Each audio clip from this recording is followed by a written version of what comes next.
Ignition. We have liftoff.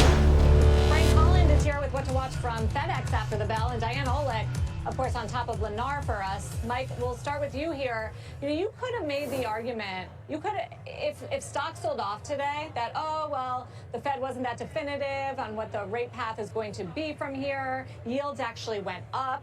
Treasury sold off across the board today. But, glass half full market rallies to record highs despite some of those questions out there. For sure. I mean, the equity markets are definitely endorsing this step. I think in general, it was clearly expected, and the markets in general did get to the correct spot in advance of it.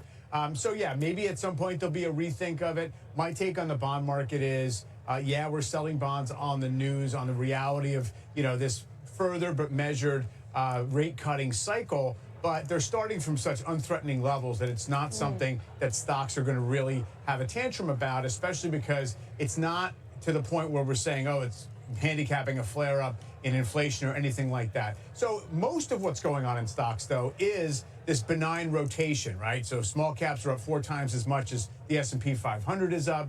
NASDAQ is mostly a few stocks on this Nvidia news. So I do think mostly it's rotational at highs. It's still net positive, but not necessarily some kind of exuberant, game-changing type of a move we're getting today. The fact that small caps are joining the party, is that a healthy sign to you? I mean, I think in general it's healthy. I don't know that it's sort of a changing of the guard necessarily. It's taking some of the pressure off small caps. Remember, they haven't had a new high in almost 4 years, one that really stuck.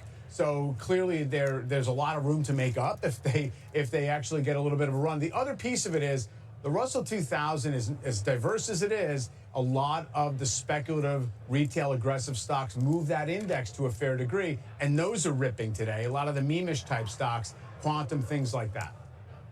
All right, Nvidia, Intel, Palantir, CrowdStrike having a good day, up almost 13%. Synopsys, 13%. Mike, sit tight. We'll send it over now to Frank Holland, find out what he's watching for from these Fedex numbers coming after the bell, Frank. Hey, good afternoon, Sarah. So Fedex shares are pretty much flat since their last earnings. The parcel giant's been impacted by a number of issues: tariffs, the ongoing freight recession, and the removal of the de minimis exemption that allowed small volume items to be imported without tariffs. Back to the numbers, both revenue and earnings, they're expected to be pretty much flat year over year. A big reason is that de minimis impact. Bank of America estimates just about 17% of FedEx revenues come from outside of the U.S., and while not all of that was shipped under that exemption, BofA says a large percentage was, and they expect air freight rates to be essentially impacted by that change. The big question in this report, will FedEx give its full-year guidance? It offered guidance for the current quarter of $3.40 to $4 a share, with an estimate just a penny below the midpoint. Also, another big question, if the company's plan to cut $1 billion in costs this year, if that plan remains intact. Okay, Frank, thank you. We'll watch for all of that. Let's get to Diane Olick now with what to look for from Lennar, which has had a very nice run-up just in the past few weeks or so into this report. It certainly has, Sarah, but there's going to be a lot in this report, not just the impact of interest rates. Mortgage rates were higher during Lennar's Q3 and didn't make that sharp drop until September. So we'll be watching for incentives, rate buy-downs, and, of course, price cuts, and on how the margins are holding up under all of that. Lennar's gross margin on home sales was just below 18% in Q2 of this year. Compare that to 29.5% in Q2 of 2022, which was the hottest pandemic year for housing.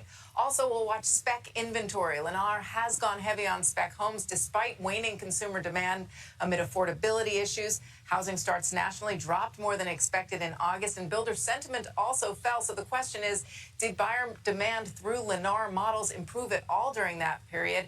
Guidance will be key for the fall housing season, which is the second busiest, of course, behind the spring. Sarah. Okay, thank you very much, Diana Olick. Of course, Mike, also will be interesting to hear if they do have any commentary now that the Fed has cut rates. A lot of these home builders have run up in advance of that. Which sectors stand out to you now that we're in this? We got what you have been saying that the market has wanted, which is the rate cut. Powell himself called it an insurance cut with a relatively healthy economic backdrop. Yeah, I mean, all of that still holds up. I mean, clearly the bank stock strength today is worth noting because, kind of as you suggested, if that was not the case, if they sold off on this, it might have been conspicuous. So I do think that kind of fits along with the script that this is a kind of a second, it's like the second annual soft landing easing campaign. It's very, very similar dynamic. We did 100 basis points last year from September to December, maybe something similar to that now. and really not a lot of recession risk is being perceived or priced in. Come or on, in the credit Amazon. markets. All that's to the Always good. in It's the much more market's about, up. does the bar get raised for Pardon. just exactly how much it's going to take to please this market from here?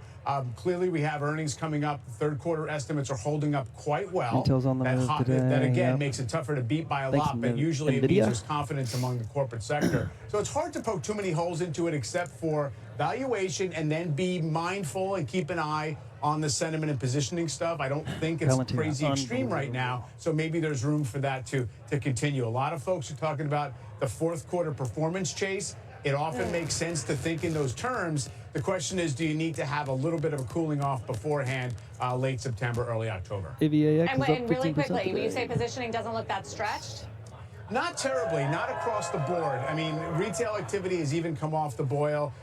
Look at things like Goldman Sachs, their hedge fund positioning indicators do not seem as if hedge funds are excessively long. Now, it's not so much to say that they're fighting this market. This is not a hated rally. People are involved. It's very much like David Tepper told us this morning. You're involved. You can't fight the tape or fight the Fed, but you're not that happy about the prices you're having to pay to get involved. Okay, Mike, thank you. We've got the Dow up 150 points. We're looking at records all around here at the close. S&P 500 being led by technology, thanks in part to Nvidia, Intel, Synopsys, all working today, but industrials are strong, communication services, healthcare, real estate, the banks, as Mike said, financials joining the rally, and small caps as well, up 2.5% today after the Fed cut rates yesterday. First record close since 2021. That does it for Closing Bell. Now into overtime with Morgan and John. We close for business. Well, that's the end of regulation. Fans for the Cure ringing the closing bell at the New York Stock Exchange. Thena Capital doing the honors of the NASDAQ. Flutter Stocks Entertainment. closing That's higher. Once FanDuel. again, record highs for the Dow, the S&P 500, and the NASDAQ. And let's pay particularly close attention to the Russell 2000. The small cap index hitting Goodyear Tire its first in the all-time dumps. high, closing at an all-time Reports. high since November.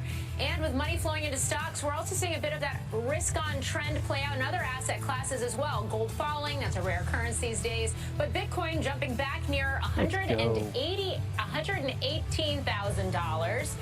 Also a big deal between Nvidia and Intel. Nvidia investing $5 billion. That's creating ripples across the chip industry. Oh, Intel's The so market's lucky. thinking this news will be good for some, bad for others. We're going to get much more on this deal coming up. And that's the scorecard on Wall Street, but winners stay late. Welcome to Closing Bell Overtime. I'm John Ford, back alongside Morgan Brennan.